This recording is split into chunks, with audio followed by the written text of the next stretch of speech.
Olá, boa noite. O plenário aprovou nesta segunda-feira 2 medidas provisórias que perderiam a validade caso não tivessem sido votadas hoje.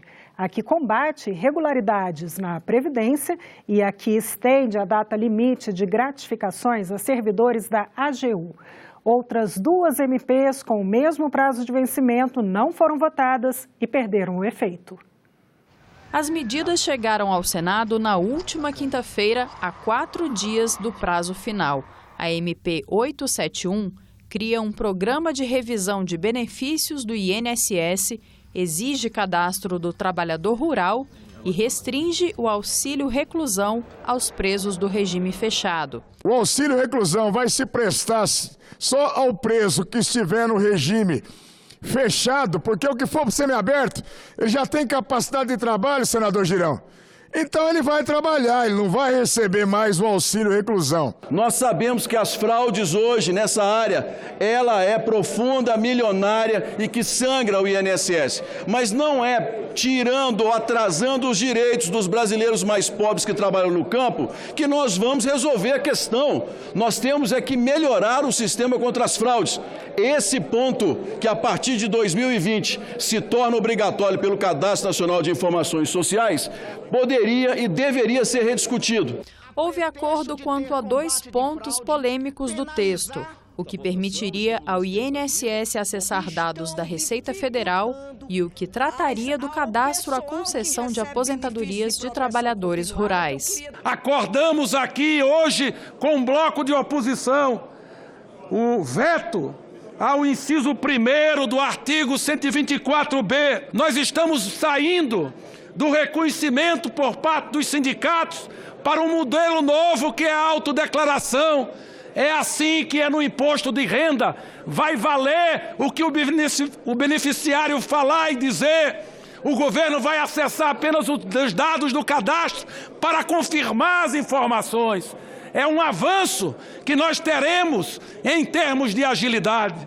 A necessidade de se estabelecer um tempo mínimo para análise de medidas provisórias no Senado voltou a ser discutida entre os parlamentares. Que esta seja a última vez que nós vamos deliberar no último dia sobre medida provisória, sem termos a oportunidade do aprimoramento, da apresentação de alternativas que poderíamos apresentar. O presidente Davi Alcolumbre anunciou que a Câmara dos Deputados incluiu na pauta de votações do plenário proposta que altera o rito de tramitação das medidas provisórias. A PEC está em análise no Congresso desde 2011. A intenção é definir prazos para a votação em cada casa legislativa. O acordo construído com o presidente Rodrigo Maia se consolidou com a matéria incluída na pauta da Câmara dos Deputados como item 3º. Ou seja, em breve teremos a votação desta emenda constitucional na Câmara dos Deputados, que dará tranquilidade para o Senado Federal resolver de uma vez por todas esse período de avaliação e de discussão das medidas provisórias. Sem a votação da PEC que garante, Fernando Bezerra, a tramitação adequada das MPs, o nosso trabalho aqui vai ser sempre exposto no limite do ridículo.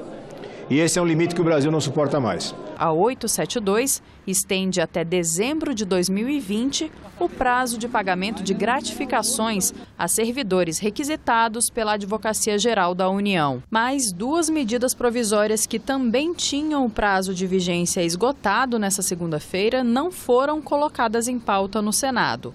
A MP 867, que prorrogava o prazo de adesão do produtor rural ao Programa de Regularização Ambiental, e a 868, que alterava o marco legal do saneamento básico. Está na pauta da Comissão de Assuntos Econômicos, projeto que estabelece novas regras para a jornada, 12 horas de trabalho por 36 de descanso. A comissão se reúne nesta terça-feira, às 10 da manhã. A reforma trabalhista, que entrou em vigor em novembro de 2017, liberou os acordos individuais entre patrões e empregados para a adoção da jornada de 12 horas de serviço ininterrupto com 36 horas de descanso.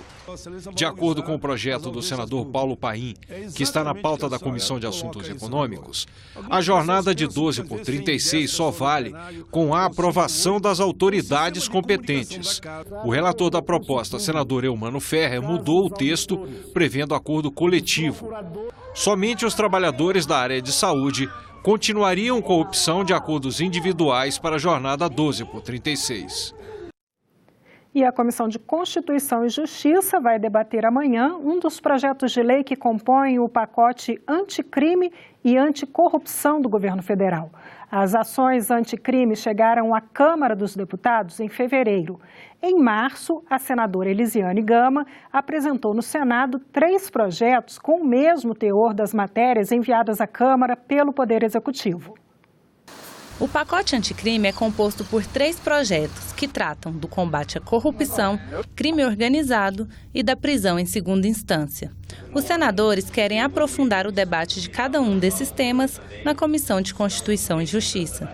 Em audiência pública, a proposta que fortalece medidas contra a corrupção será discutida. É mais uma oportunidade de tratar de uma proposta que é muito importante, mas que precisa ser complementada.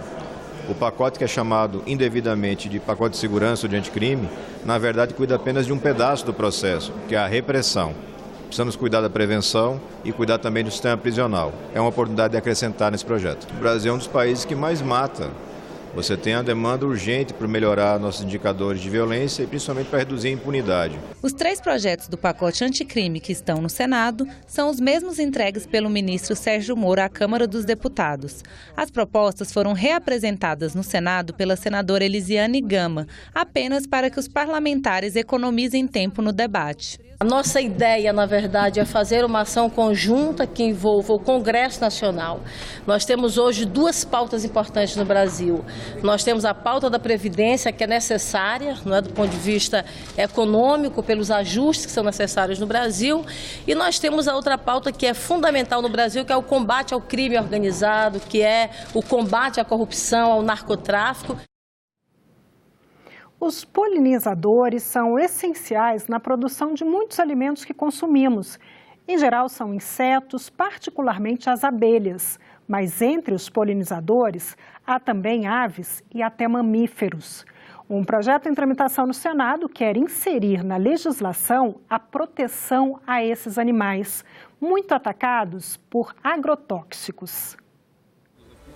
Imagine um mundo sem abelhas. A gente não para pensar nisso, mas um mundo sem abelhas é também um mundo sem melões, laranjas, limões, maçãs, maracujás. As abelhas são as responsáveis pela polinização de quase todas as flores que geram essas frutas. São as chamadas culturas dependentes, já que são as abelhas que fazem a fecundação das plantas.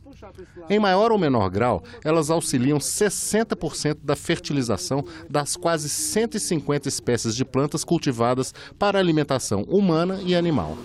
Um serviço que elas prestam de graça, mas que os economistas calculam em 350 bilhões de dólares. A soja, ela pode ter um acréscimo de polinização pelo menos de 19%.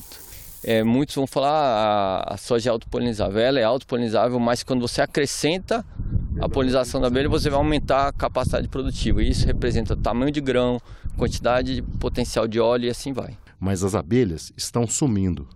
No hemisfério norte, o distúrbio do colapso das colmeias tem feito a população de milhares de caixas de abelhas desaparecerem misteriosamente. Não se sabe a causa. Ela vai definhando até desaparecer. Aqui no Brasil a gente não tem esse fenômeno. O que a gente vê muito aqui no Brasil é essa questão da mortalidade por agrotóxico que mata em 24, 48 horas. E põe mortalidade nisso. O senador Lazier Martins cita que 500 milhões de abelhas morreram no país desde dezembro, 400 milhões só no Rio Grande do Sul, seu estado de origem. Para tentar aumentar a proteção aos polinizadores, que abrangem não só as abelhas, mas também vertebrados como beija-flores e morcegos, o senador apresentou um projeto que altera 4 leis sobre meio ambiente e agrotóxicos. Ele explica um dos pontos da proposta. Me surpreende que nós não tenhamos até hoje uma legislação objetiva, cabal, orientadora como essa. Restringir a propaganda sem explicar que não faz mal à abelha, por exemplo, que tenha no receituário. O projeto do senador não prevê a proibição de substâncias químicas, mas ele não vê solução que não seja o banimento de alguns defensivos agrícolas. O nosso caminho é copiar o que a França fez há algum tempo atrás. Simplesmente proibir, porque se faz mal, por que continuar permitindo? Os vilões apontados são os pesticidas à base da substância fipronil e também os chamados neonicotinoides, que têm nomes estranhos como clotianidina e imidacloprido. Essas substâncias estão sendo reavaliadas pelo IBAMA, que em 2012 limitou sua aplicação aérea às culturas de algodão, soja, cana-de-açúcar, arroz e trigo. Os países desenvolvidos começaram a rever os seus esquemas de avaliação de risco depois de 2008, por quê? Foi a primeira vez que aconteceu um grande acidente na Alemanha, que envolveu, inclusive, um neonicotinoide, foi, inclusive, o que trouxe essa questão toda dos neonicotinoides. Houve o plantio de sementes tratadas com neonicotinoide. Até então, ninguém não se preocupava muito com a relação do tratamento de sementes, porque ninguém imaginava que essa poderia ser uma forma de exposição das abelhas. A aplicação aérea, já banida na Europa, é vista por especialistas como um grande problema. Pesquisa realizada pelo projeto Colmeia Viva, patrocinado pelo Sindicato Nacional da Indústria de Produtos para a Defesa Vegetal, constatou que mais da metade das abelhas contaminadas pelo uso incorreto de agrotóxicos na lavoura tem relação direta com a pulverização aérea. Para você controlar pragas nas grandes extensões de culturas que nós temos, evidentemente que quando você faz uma aplicação aérea, o custo é bem menor. Então, isso implica, evidentemente, em valores econômicos. O ideal era não ter a pulverização aérea, isso era o ideal. Mas eu penso que hoje, no Brasil, a gente tem uma dificuldade muito grande em termos de produção agrícola se a gente eliminar a pulverização aérea. Tem determinadas substâncias, determinados produtos que eles têm já previsto na sua bula como obrigação do agricultor que ele promova avisos de pulverização num raio de 6 quilômetros com 48 horas de antecedência para que os apicultores possam promover práticas de proteção das abelhas. A falta de conhecimento da atividade de apicultura no entorno foi um fator crítico que acabou originando essas perdas nesses casos.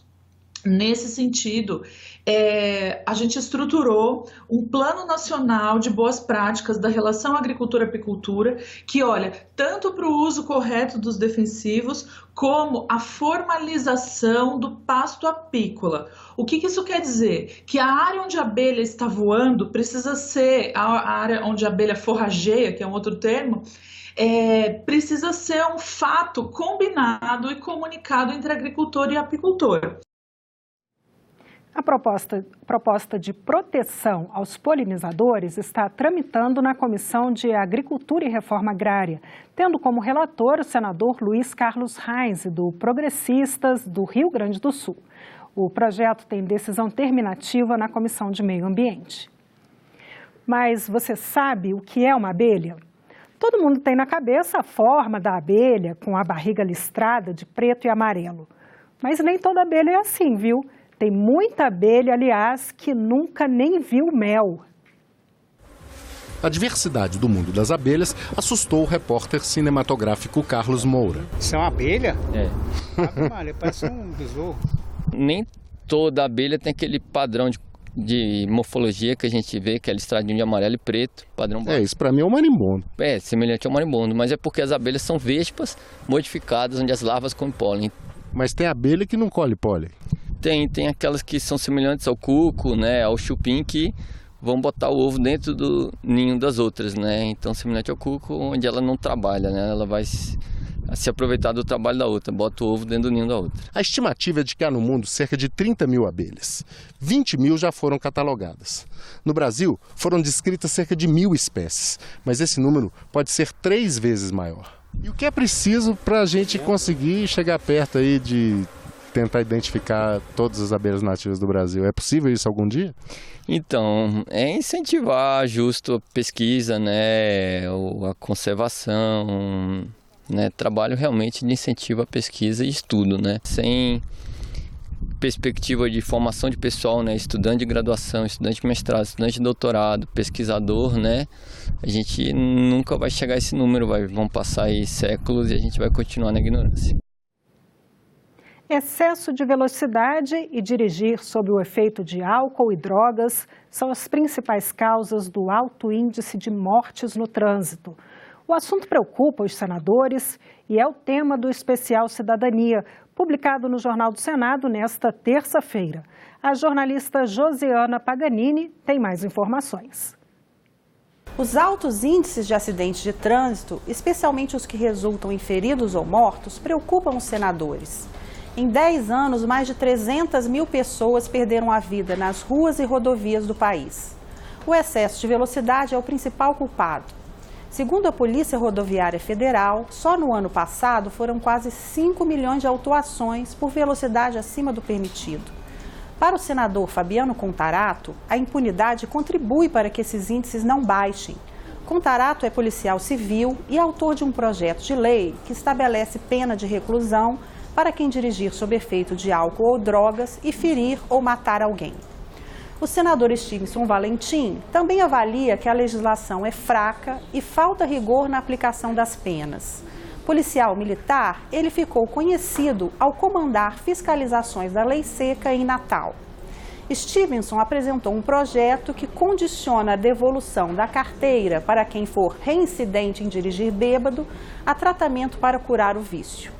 Saiba mais sobre o assunto no especial Cidadania, publicado toda terça-feira no Jornal do Senado e disponível em www.senado.leg.br/jornal.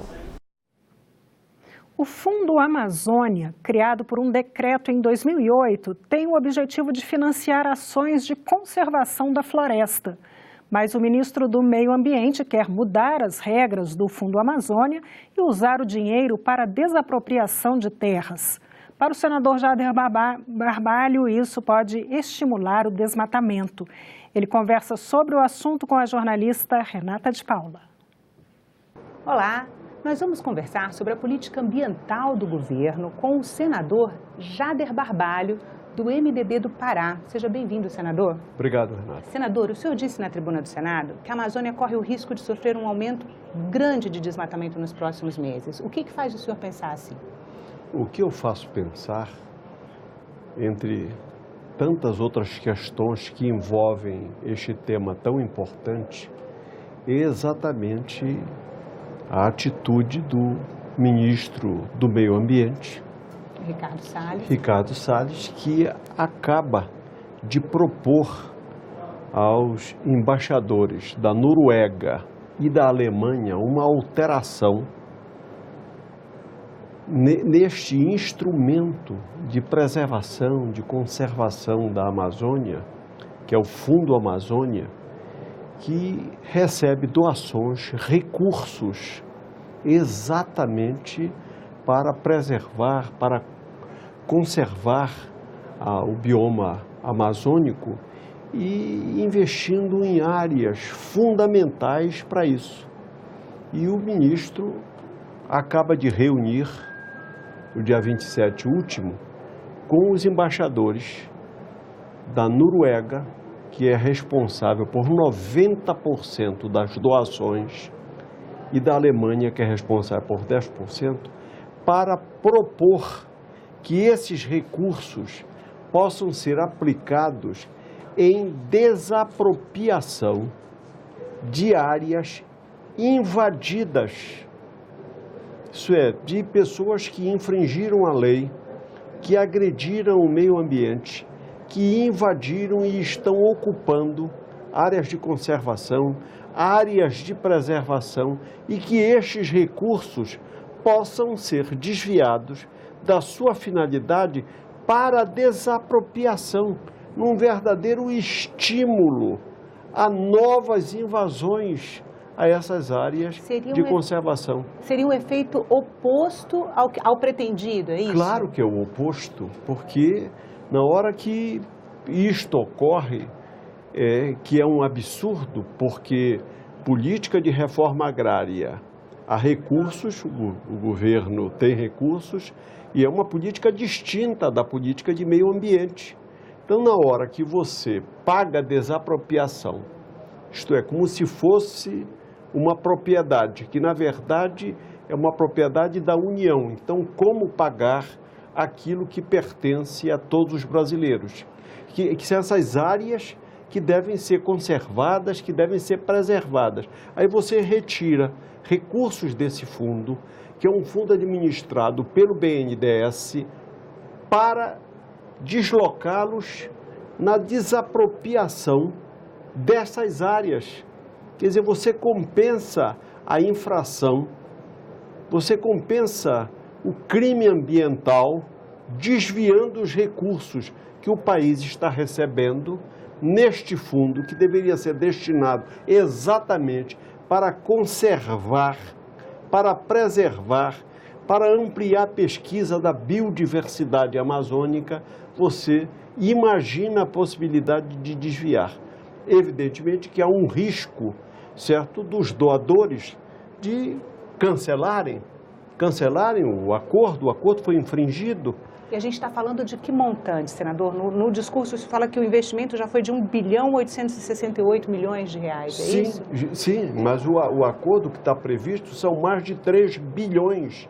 E a possibilidade de mais recursos, e a possibilidade de maiores adesões de até outros países, não é isso? Com o estímulo da presença da Noruega, da Alemanha, outros países venham a se juntar, porque afinal de contas o Brasil, quer dizer, se a Amazônia colabora com o ecossistema, colabora, certo, exatamente com o clima, e é um problema que não é só da Amazônia, não é só do Brasil, é um problema do mundo.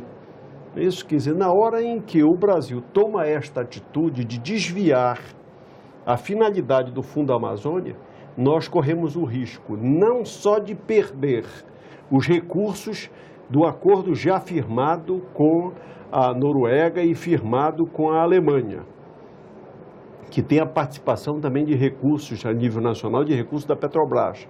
Nós corremos o risco da imagem do país ficar altamente comprometida, porque esses acordos internacionais, eles são aprovados não só pelos executivos, mas aprovados pelo Congresso desses países. E como é que fica a imagem do Brasil?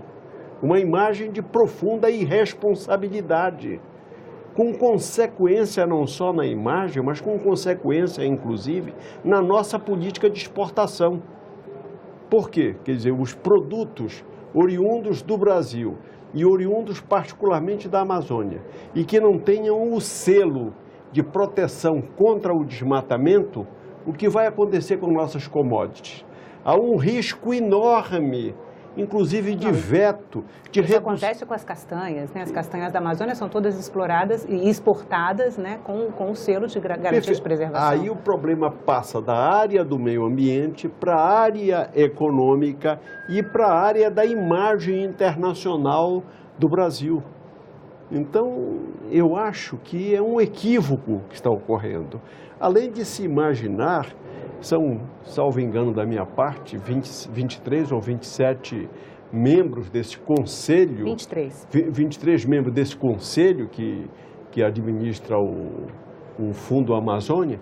E o ministro quer reduzir para 5 representantes do governo federal, 1 representante da sociedade civil, e a representação dos 9 estados amazônicos passariam a ter 1 representante só. Eu não sei como é que isto poderia ser feito, porque nós do Pará, nós vamos aceitar esta agressão também à federação? Não, que história é essa? Nós somos 9 estados na Amazônia. Inclusive a Amazônia representa 2/3 do território nacional. Inclusive é um equívoco quando se acha que a Amazônia é uma área uniforme.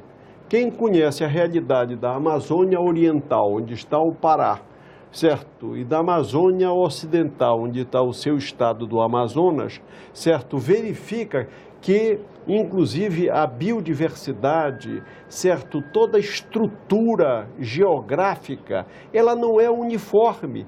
Então, como, certo? Se alterar de 9 representantes, um de cada estado, passa a ser um. E eu não sei nem como é que seria a escolha deste um, certo? Para representar os 9 estados amazônicos. Então, quer dizer, a tratativa deste assunto é o mínimo que eu poderia dizer, certo? Até para manter, certo? A elevada conversa política e parlamentar, certo? Porque os adjetivos que eu gostaria de aplicar, certo, a essa atitude não seriam de equívoco, certo? Eu espero, nisso, que esta atitude, certo, não seja materializada, que muito pelo contrário, essa história de dizer, informar que existem equívocos, que existem possíveis irregularidades. Foi uma das declarações do ministro, né? Sim, que haveria irregularidades na utilização dos recursos do fundo. Mas aonde estão as irregularidades? O Tribunal de Contas da União aprovou todas as contas do fundo, certo? A Controladoria da União aprovou todas as contas do fundo. Uma auditoria internacional, certo? Diz que está tudo, certo, regularizado, não foi apresentado nenhum dado, certo, a respeito. Então, eu francamente acho que chega de se criar situações. O Brasil já atravessa muitas dificuldades, mas muitas, não são pequenas. A sociedade brasileira é testemunha do que nós estamos vivenciando, sendo de nós ampliarmos as nossas dificuldades. Muito pelo contrário, eu acho que este Fundo Amazônia, ele deve ser divulgado para que a gente possa cobrar, certo, do restante do mundo a contribuição que nós damos, particularmente da Amazônia, ao ecossistema. Isso, nós somos considerados o pulmão do mundo. Isso. Então, se nós somos o pulmão do mundo, se nós contribuímos, e essa contribuição não é só para o Brasil, é contribuição para o mundo, eu acho que esse instrumento deveria ser mais divulgado e deveria se buscar mais recursos para se investir na pesquisa da biodiversidade, na preservação, na conservação e evitando que a imagem do Brasil possa ser comprometida com consequência na área econômica, que também me preocupa, porque se o Brasil é mal visto, não é isso que vai acontecer, é que as nossas commodities vão acabar, quer dizer, o que nós exportamos vai acabar tendo dificuldades, inclusive, de ter mercado. Então, eu espero que o presidente da República e o próprio ministro reflitam sobre a inconsequência de continuar dando tratamento deste modo a uma questão fundamental para o Brasil. Senador, muito obrigada pela entrevista. A gente conversou com o senador Jader Barbalho, do MDB do Pará. E nós ficamos por aqui. Você pode rever as reportagens desta edição na nossa página na internet, senado.leg.br/TV. Muito obrigada pela companhia. Continue sintonizado aqui na TV Senado.